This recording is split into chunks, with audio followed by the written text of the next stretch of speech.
Get ready to bring people to life, because today we're going to talk about the 8 key elements of character. By the way, my name is Brandon McNulty. I'm the author of Story Made Simple, which covers the 8 key elements of storytelling. And if you want to learn more or pick up your copy today, you can check the link in the description below. One of my subscribers read Story Made Simple, and they asked me about doing a video where I would take that idea of story elements and expand it into character. And I thought that was a pretty interesting idea. So today what we're going to talk about what I believe are the 8 key elements of character. I'll explain what they are, and I'll give you examples of each. First one is agency, and I wanted to bring this one up first because it often gets overlooked. But agency is the character's ability to drive story events, to push the story forward. And when we talk about agency, we're talking about whether or not the character is active. Are they able to impact the story? Are they able to push a scene forward or push the overall story forward? If a character has agency, they take initiative and they make things happen. If they don't have agency, they're usually being pushed around by other characters or plot events. Now here's the thing, your major characters don't always have to take control of the situation. They don't always have to take action, they don't always have to push the story forward. In fact, in the first half of a story, typically characters will be reacting, they'll be responding to events, they'll be being dragged around by other characters. But in that second half of the story, that's when we want to see, especially our protagonist, that's when we want to see our protagonist taking charge, taking action, pushing things forward. Sarah Connor is a great example of this. Initially, she's not cut out to be a warrior, and Kyle Reese has to help her through the first half of the story, and that's perfectly fine.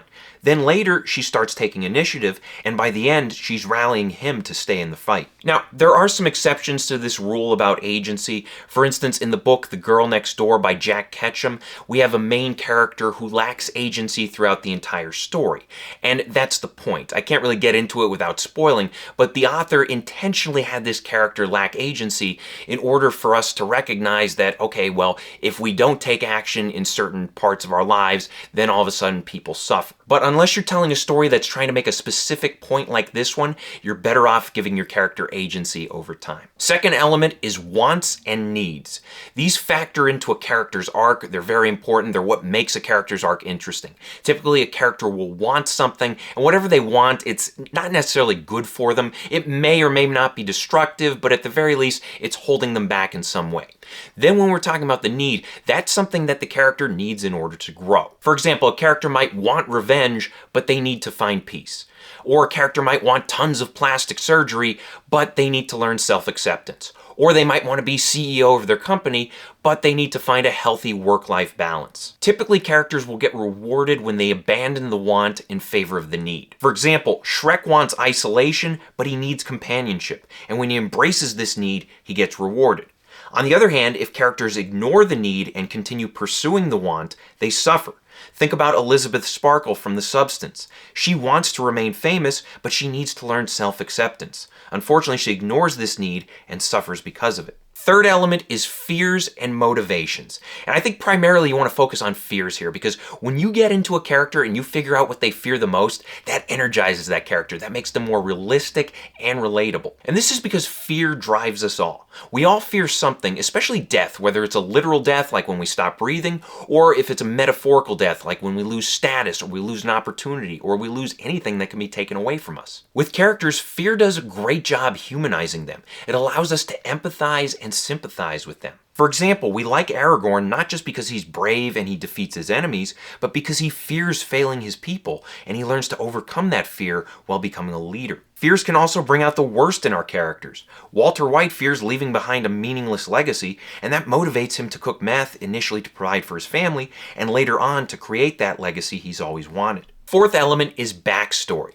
Backstory is a character's past, and it influences who they are in the present. It also acts as the source of their fears and motivations. The most obvious example of this is Bruce Wayne and the death of his parents. Their death motivates him to fight crime, protect the innocent, and not use guns, at least in most cases. Now, backstory doesn't always have to be expressed to the audience. Sometimes you can just show us a character in the present, and we can speculate as to what shaped them. For instance, they don't tell us anything about R.J. McCready's backstory in the movie The Thing, but the fact that he works on an isolated research base tells me that he's probably had a rough past, and he was probably burned by those closest to him. His actions, choices, and even his dialogue suggest this. Now, ultimately, his backstory doesn't matter to the movie's plot, but I'm sure the writers had an idea what shaped the character into his present self. Element number 5 is beliefs and values.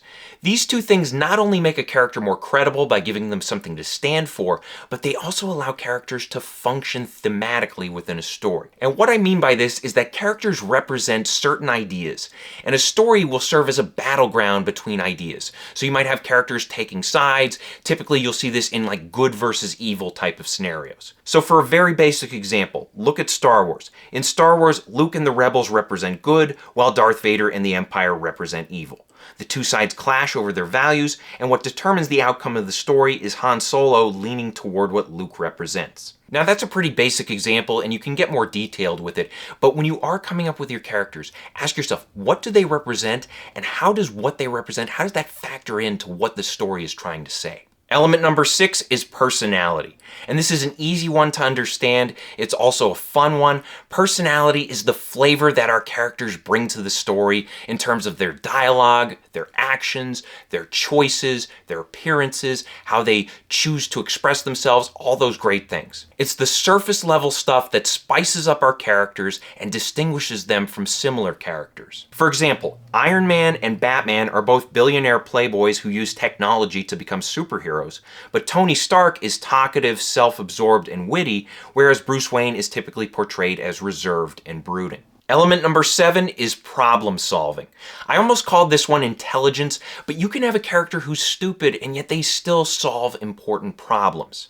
I mean, think about Rocky Balboa. The guy can't spell Del Rio, but he can solve the important problems in his life. Hey, how do you spell Del Rio? Typically, we like characters who come up with clever solutions, who think on their feet, who display intelligence that is relevant to the story. Remember, it has to be relevant.